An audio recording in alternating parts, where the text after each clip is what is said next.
Hello student, स्वागत है एक बार फिर से आपका अपने YouTube चैनल टारगेट सेमेस्टर में। आज के इस वीडियोस में हम लोग ज्योग्राफी के मोस्ट इंपोर्टेंट क्वेश्चंस देखने वाले हैं जो कि आपके एग्जाम के लिए बहुत जरूरी है और यहाँ से एग्जाम में आपके क्वेश्चन छपे भी हैं और छप भी सकते हैं। ठीक है, तो चलिए क्लास को स्टार्ट करते हैं। मोस्ट इंपोर्टेंट क्वेश्चन आपने देखा था कि पिछली वीडियोज में हम लोगों ने 25 क्वेश्चन तक कवर कर दिया था। आज 26 से 50 तक के क्वेश्चन को हम लोग कवर करेंगे। तो चलिए क्वेश्चन को स्टार्ट करते हैं। ठीक है, 26 नंबर का क्वेश्चन यहाँ पे आप लोग देख सकते हैं, दिया हुआ है।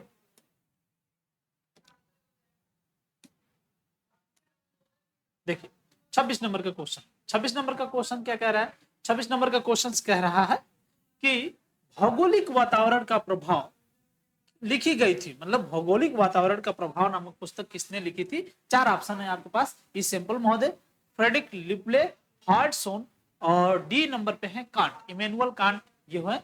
और यहाँ पे देख सकते हैं आप लोग इंग्लिश में effect of geographical environment was written, इसी सैंपल है और फ्रेडरिक रिप्ले है और हॉटसन है। ऑप्शन नंबर डी है कांट। ठीक है, तो 26 नंबर क्वेश्चन का सही आंसर जो हो जाएगा ये आपका हो जाएगा इसी सैंपल महोदय।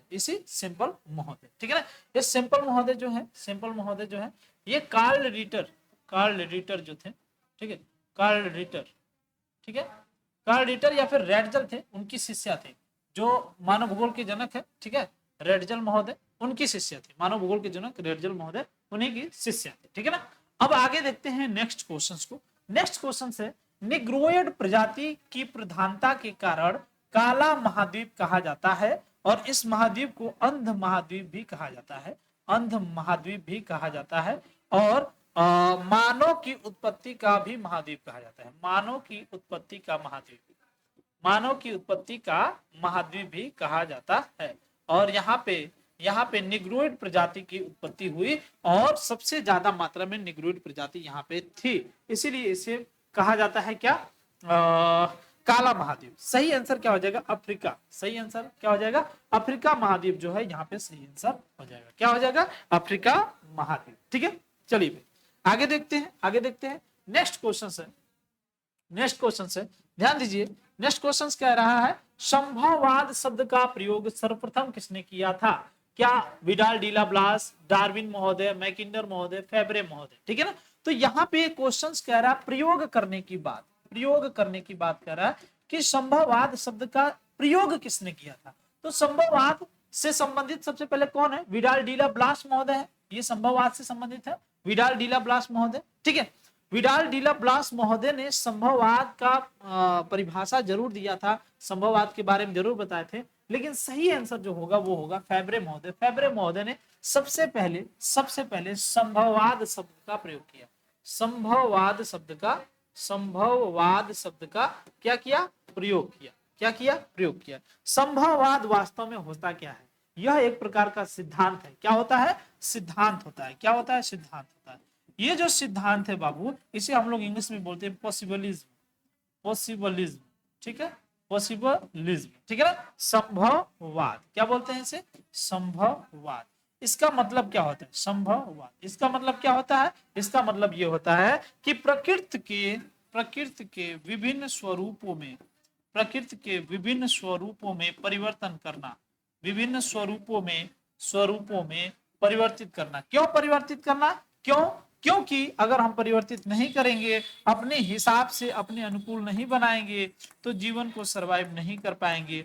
तो मनुष्य जो है अपनी टेक्नोलॉजी से, अपनी प्रौद्योगिकी से, प्रौद्योगिकी के प्रयोग से या फिर इसकी सहायता से विभिन्न प्रकार के चेंजेस को लाने का काम किया। किसमें चेंजेस लाने का काम किया बाबू? तो यहाँ पे चेंजेस लाने का काम किया पृथ्वी के स्वरूपों में या फिर प्रकृति के विभिन्न प्रकार के स्वरूपों। तो यहाँ पे सही आंसर जो हो जाएगा वो हो जाएगा आपका फेब्रे महोदय, जो कि संभववाद का सबसे पहले प्रयोग किए थे शब्द का। विडाल डी ला ब्लास महोदय जो कि फ्रांस से संबंधित थे, यह एक मुख्य विचारक रहे और इन्होंने अपना विचार दिया। ठीक है, चलो भाई नेक्स्ट क्वेश्चन की तरफ बढ़ते हैं। ये भी क्वेश्चन हो गया 28 नंबर का। 29 नंबर के क्वेश्चन पर पहुंचते हैं। देखिए 29 नंबर का क्वेश्चन क्या कह रहा है? कह रहा है कि ऐतिहासिक भूगोल भूतकाल का भूगोल है, यह कथन है। Historical geography is geography of past in this statement यहाँ पे रिचर्ड हॉर्सन है, एल्सवर्थ हंडिक्सन है, फ्रेंच एमटी वार्था है और कुमारी सेम्पल महोदय। 29 नंबर का क्वेश्चन और यहाँ पे हो जाएंगे सही आंसर जो हॉर्सन महोदय हैं, हॉर्सन, रिचर्ड हॉर्सन महोदय, ये हो जाएंगे सही आंसर। ठीक है, क्यों? इन्होंने कहा कि भाई ऐतिहासिक भूगोल जो है भूतकाल का भूगोल है। एक तरीके से इतिहास जो होता है, इतिहास जो होता है इसे हम लोग क्या बोलते हैं? भूतकाल बोलते हैं, भूतकाल बोलते हैं, पास्ट टाइम बोलते हैं, क्या बोलते हैं? Past time. ठीक है, पास्ट टाइम। ठीक है, इसीलिए जो है इसे जो रिचर्ड हॉर्सन महोदय हैं उन्होंने क्या कहा कि ऐतिहासिक भूगोल वास्तव में भूतकाल का भूगोल है। क्या है? भूतकाल का भूगोल है। किसने कहा? रिचर्ड हॉर्सन। किसने कहा? रिचर्ड हॉर्सन।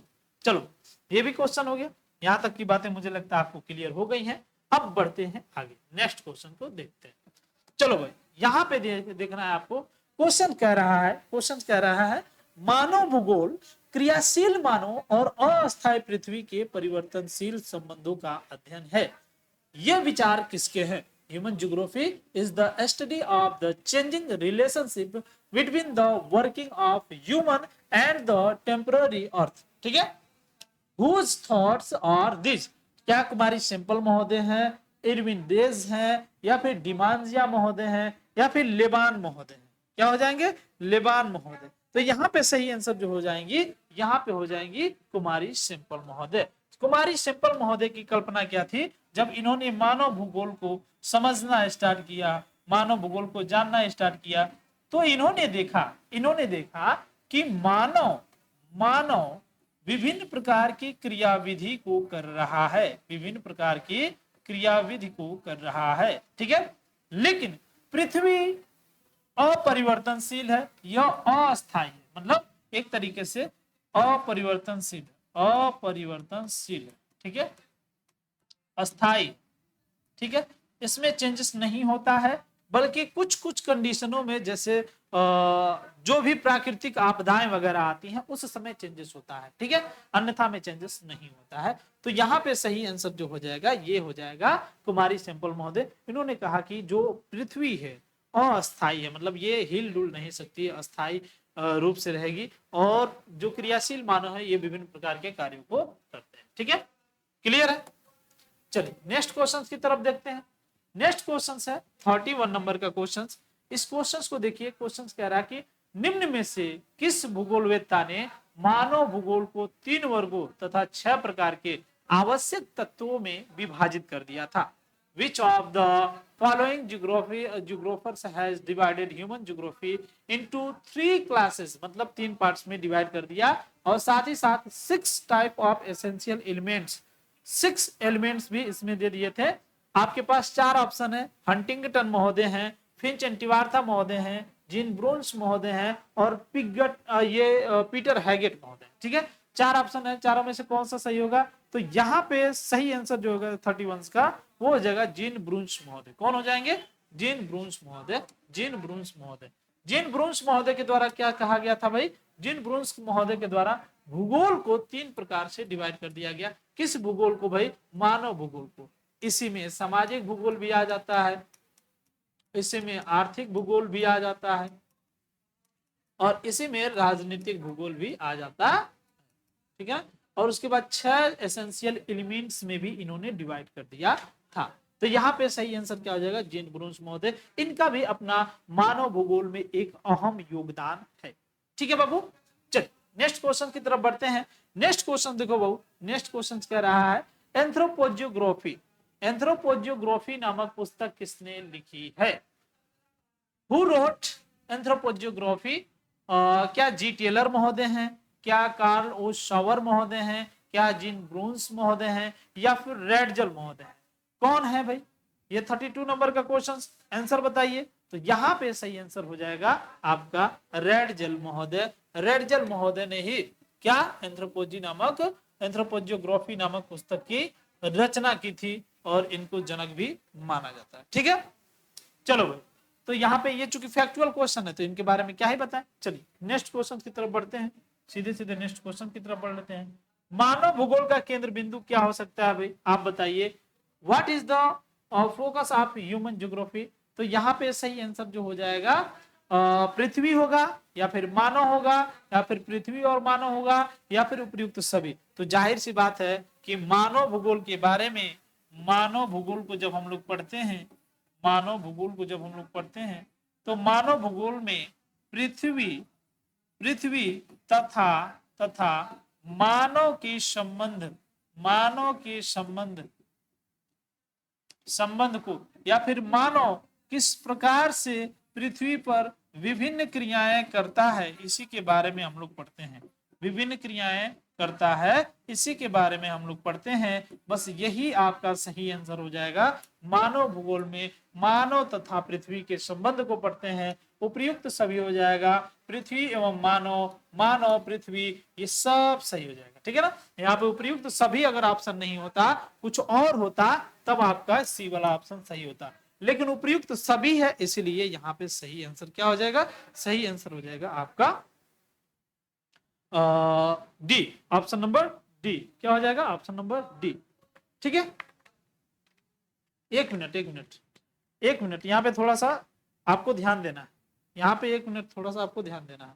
यहाँ पे अगर हम लोग बात करें, यहाँ पे अगर हम लोग बात करें, मानव की क्रियाओं का, केवल और केवल मानव की क्रियाओं का अध्ययन किया जाता है, मानव की क्रियाओं का। और जो मानव क्रियाएं करते हैं तो केंद्र बिंदु क्या हुआ, मानव हुआ। केंद्र बिंदु क्या हुआ, मानव हुआ। ठीक है ना। यहाँ पे आपको ध्यान देना है, केंद्र बिंदु क्या हुआ, मानव हुआ। कंफ्यूज नहीं होना।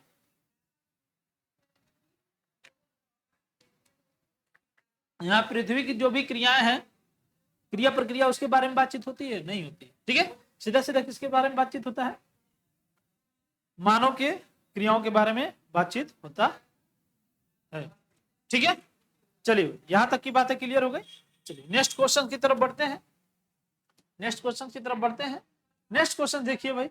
नेक्स्ट क्वेश्चन 34 नंबर का क्वेश्चन यहाँ पे क्या कह रहा है, कह रहा है कि मानव अपने पर्यावरण की उपज है और पर्यावरण की प्राकृतिक शक्तियां ही मानव के जीवन को ढालती हैं। मनुष्य तो केवल वातावरण की मांगों के साथ ठीक समायोजन करता है, अतः उसके अनुसार अपने योग्य बनाता है। Man is a product of his environment. ये अपने एनवायरमेंट का एक प्रोडक्ट होता है, ये अपने एनवायरमेंट का एक प्रोडक्ट होता है। ठीक है। और वो भी कैसा प्रोडक्ट होता है, नेचुरल प्रोडक्ट होता है। ठीक है। और natural force of the environment that mould human life, man only adjust properly to the demand of the environment, therefore the make himself worthy according to him. Is that a statement? क्या Blache महोदय ने ऐसा कहा है, क्या रेडजल महोदय ने कहा है, क्या हम्बोल्ट महोदय ने कहा है, क्या कार्ल रिटर महोदय ने कहा है? तो इसका सही आंसर जो हो जाएगा, रेडजल महोदय हो जाएंगे। रेडजल महोदय कौन है भाई, रेडजल महोदय। रेडजल महोदय ने यह बात कही है। क्या कही है भाई, मानव पर्यावरण की एक उपज है और मनुष्य को चूंकि मौका देता है, कौन, पर्यावरण। पर्यावरण मनुष्य को मौका देता है और उसी मौके के, उसी ऑप्शंस का प्रयोग करते हुए जो मनुष्य होता है वो विभिन्न प्रकार के कार्यों को करता है और अपने समायोजन के कारण अपने हिसाब से उसमें समायोजित करता है। ठीक है भाई। 34 नंबर का क्वेश्चन क्लियर। चलिए आगे देखते हैं। आगे देखिए, क्वेश्चन कह रहा है, सर्वप्रथम भूगोल को सामान्य व विशिष्ट भूगोल में बांटने वाला था। कौन था भाई वो व्यक्ति जो भूगोल को सामान्य और विशिष्ट भागों में बांटने वाला था? Who was the first divide geography into general and specific geography? यहाँ पे ऑप्शन 4 है आपके पास, हम्बोल्ट, कांट और वारेनियस और सी रिटर्स। हम्बोल्ट, कांट, वारेनियस और सी रिटर्स। तो यहाँ पे सही आंसर हो जाएंगे हम्बोल्ट महोदय। कौन हो जाएंगे, हम्बोल्ट महोदय। हम्बोल्ट महोदय ने क्या किया था, सबसे पहले भूगोल को सामान्य और विशिष्ट भूगोल में डिवाइड किया था। सामान्य और विशिष्ट, याद रखिएगा उस समय मानव भूगोल की उत्पत्ति नहीं हुई थी। उस समय मानव भूगोल की उत्पत्ति नहीं हुई। बात समझ में आ गई? उस समय मानव भूगोल की उत्पत्ति नहीं हुई। ठीक है। यहां तक की बातें आप लोगों को क्लियर हो चुकी है। ठीक है। चलिए भाई आगे देखते हैं। नेक्स्ट क्वेश्चन देखिए, यहां पे है 36 नंबर का क्वेश्चन। कह रहा है कि मानव पृथ्वी के धरातल की उपज है, ये विचार दिया गया। Man is a product of the earth was given ideas, ये किसने दिया था भाई? 36 नंबर का क्वेश्चन है। तो यहाँ पे जो कुमारी सैंपल महोदय हैं, कुमारी सैंपल महोदय, इन्होंने पहली बार कहा था कि मानव जो है पृथ्वी के उपज प्रोडक्ट, पहली बार इन्होंने ही कहा था। और यहां तक ये भी बात इन्होंने कही थी कि क्रियाशील मानव, क्रियाशील मानव, क्रियाशील मानव अस्थाई पृथ्वी पर विभिन्न प्रकार की क्रियाएं करता रहता है। यह भी कथन इन्होंने ही कहा था, यह भी कथन इन्होंने ही कहा था। ठीक है, चलो यहां तक की बात है सब क्लियर हो गई आपकी। चलिए नेक्स्ट क्वेश्चन की तरफ बढ़ते हैं। नेक्स्ट क्वेश्चन देखिए भाई, नेक्स्ट क्वेश्चन आपका 37 नंबर का क्वेश्चन। नेक्स्ट क्वेश्चन कौन सा है? 37 नंबर का। ओके, चलिए आगे बढ़े। यहां पे देखिए, सभ्यता के विकास में जलवायु की प्रमुख भूमिका होती है। सभ्यता कोई भी डेवलप होती है तो उसमें जलवायु की अपनी प्रमुख भूमिका होती है। जलवायु मतलब क्लाइमेट, क्लाइमेट जैसा होगा वहां पे वैसे ही लोग डेवलप होंगे। अफ्रीका का क्लाइमेट अलग है, वहां पे लोग अलग है। यूरोप का क्लाइमेट अलग है, वहां के लोग अलग है। अमेरिका का क्लाइमेट अलग है, वहां के लोग अलग है। हर जगह पे अलग अलग क्लाइमेट होता है और वहां के लोगों को उसी हिसाब से ढाल देता है और वहीं के हिसाब से सभ्यता भी डेवलप हो जाती है। Climate play a major role in the development of the civilisation, is that statement? क्या ये कुमारी सैंपल महोदय ने कहा है, हंटिंगटन महोदय ने कहा है, हॉटसॉन महोदय ने कहा है, या फिर हम्बोल्ट महोदय ने कहा है? तो यहाँ पे सही आंसर कौन हो जाएंगे? यहाँ पे सही आंसर हंटिंगटन महोदय हो जाएंगे। इन्होंने कहा है, क्या कहा है भाई? सभ्यता के विकास में जलवायु की प्रमुख भूमिका होती है। ठीक है, सभ्यता के विकास में जलवायु की प्रमुख भूमिका होती है। ठीक है, चलो भाई ये भी बातें क्लियर हो गई। इसमें कोई ऐसी बात तो है नहीं जो आपको बताई जा सके। ये तो कथन है, तो कथन में क्या ही बताए, यहां पे बताया जा सकता है कुछ चीजें। यहां पे देखिए क्वेश्चन 38 नंबर का है। कहा जाता है सही अर्थों में निश्चयवाद विचारधारा का प्रतिपादन माना जाता है। मतलब निश्चयवाद विचारधारा है, ये माना जाता है कि हम्बोल्ट ने दिया है या फिर किसने दिया है, चलिए समझेंगे इसको। ठीक है ना, what the consider to be propositions of determinisms ideology in the true sense of the terms? तो क्या कांट है, क्या हम्बोल्ट है, क्या कॉल्डीटर है, या फिर रेडजल महोदय? ठीक है, तो ये आपका सही आंसर जो हो जाएगा वो हो जाएगा रेडजल महोदय। क्या हो जाएगा? रेडजल महोदय। रेडजल महोदय ने वास्तव में निश्चयवाद का प्रतिपादन किया था। सर्वप्रथम किसने प्रतिपादन किया था? हम्बोल्ट। सर्वप्रथम किसने प्रतिपादन किया था? हम्बोल्ट। लेकिन निश्चयवाद का प्रतिपादन सही अर्थों में जिसने किया वो रेडजल महोदय ने किया। ठीक है, वास्तविक अर्थों में, वास्तविक अर्थों में, वास्तविक अर्थों में जो प्रयोग किया, वास्तविक अर्थ में, ये कौन है भाई? ये कौन है? ये है आपके रेडजल। कौन है? रेडजल। ठीक है, अब ये विचारधारा क्या होती है? ये विचारधारा ये कहती है कि भाई पृथ्वी पर जो प्रकृति है, पृथ्वी पर या फिर पृथ्वी का स्वरूप, पृथ्वी का स्वरूप, पृथ्वी का स्वरूप को हम लोग क्या बोलते हैं? प्रकृति बोलते हैं। प्रकृति के हिसाब से ही, प्रकृति के हिसाब से ही आपको रहना है, रहना है। वो तो बाद में ना आए, विडाल डीला ब्लास, विडाल डीला ब्लास बाद में आए, विडाल डीला ब्लास। ठीक है, ये कहते हैं कि ना ना ना ना ना, चेंज भी हो सकता है, चेंज भी हो सकता है। अन्यथा जो है ऐसे नहीं है कि पृथ्वी के सभी चीजों को हम लोग चेंज नहीं कर सकते। ठीक है बाबू, चलो आगे बढ़े, आगे बढ़े। चलिए नेक्स्ट क्वेश्चन की तरफ बढ़ जाते हैं। नेक्स्ट क्वेश्चन देखिए 39 नंबर का क्वेश्चन है। क्वेश्चन कह रहा है समान दिशाएं समान जीवन शैली को जन्म देती हैं। समान दिशाएं समान जीवन शैली को जन्म देती हैं। Similar directions lead to the same lifestyle, is this statement? Option number A में है रेडजल, ऑप्शन नंबर बी में है ब्लास, ऑप्शन नंबर सी में है ब्रोंज और ऑप्शन नंबर डी में है डिमांजिया। ठीक है, डिमांजिया महोदय। ठीक है, 39 नंबर का क्वेश्चन है। अब सही आंसर क्या हो जाएगा इसका? 39 नंबर का, 39 नंबर का हो जाएगा रेडजल। यहाँ भी क्या हो जाएंगे? रेडजल महोदय। रेडजल महोदय ने अपने हिसाब से इसके बारे में बताया था, कहा कि समान दिशाएं समान जीवन शैली को क्या करती हैं? जन्म देने का काम करती हैं। चलिए बाकी इसमें कुछ है नहीं, कथन से ही ज्यादातर क्वेश्चन बनते हैं, तो कथन को आपको रिवीजन करना पड़ेगा, याद करना पड़ेगा। जहां सिद्धांत आएगा वहां सिद्धांत के बारे में कुछ और बातें आपको बता दी जाएगी। ये भी देखिए कथन है, ये भी देखिए कथन है। क्वेश्चन कह रहा है, क्वेश्चन कह रहा है कि मनुष्य की प्रकृति को परिवर्तित करता है, मनुष्य प्रकृति को परिवर्तित करता है और प्रकृति मनुष्य को परिवर्तित करती है। फिर भी प्रकृति यह तय करती है कि मनुष्य कब और कैसे सक्रिय हो। दूसरे शब्दों में प्राकृतिक शक्ति हर समय हावी रहती है और निश्चयवाद संपूर्ण। ये किसका कथन है? अब इसको एक्सप्लेन करना पड़ेगा, इसको अभी हम बता रहे हैं आपको। 40 नंबर का क्वेश्चन इंग्लिश में भी देख लेते हैं पहले। Man change nature and nature change man eight nature decided when and how man is active. In other words, natural powers dominates all the times and determinism absolute. Is this a statement? ठीक है, ये किसने कहा है? Option number A में है हाइकल, option number B में है बकल, ऑप्शन नंबर सी में है कार्ल डिटर और ऑप्शन नंबर डी में है हम्बोल्ट महोदय। सही आंसर इसका क्या हो जाएगा? 40 नंबर का सही आंसर बकल महोदय हो जाएगा। ठीक है, क्या हो जाएंगे? बकल महोदय। अब बकल महोदय के बारे में थोड़ी सी चर्चा कर ली जाए। बकल महोदय ने किसको सपोर्ट किया है? निश्चयवाद को सपोर्ट किया है। निश्चयवाद, ये निश्चयवाद क्या होता है? निश्चयवाद कहता है कि प्रकृति की सभी चीजें सभी स्वरूप या फिर कोई भी चीज वो फिक्स रहती है। ठीक है ना, इसमें ऑप्शन दिया जाता है, इसमें ऑप्शन दिया जाता है किसको? चलिए आगे बढ़ते हैं, यहां तक की बातें क्लियर हो गई हैं।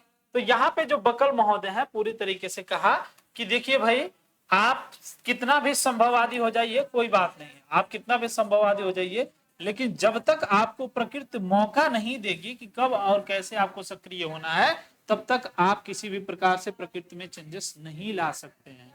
ठीक है ना, किसी भी प्रकार का चेंजेस नहीं ला सकते। क्लियर है? चलिए यहां तक की बातें भी आपको क्लियर हो गई हैं। आगे देखिए नेक्स्ट क्वेश्चन है।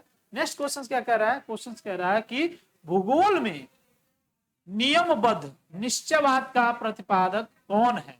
मतलब नियमबद्ध तरीके से, मतलब एक तरीके से कंप्लीटली उसको सिस्टमेटिक तरीके से प्रतिपादित किया था।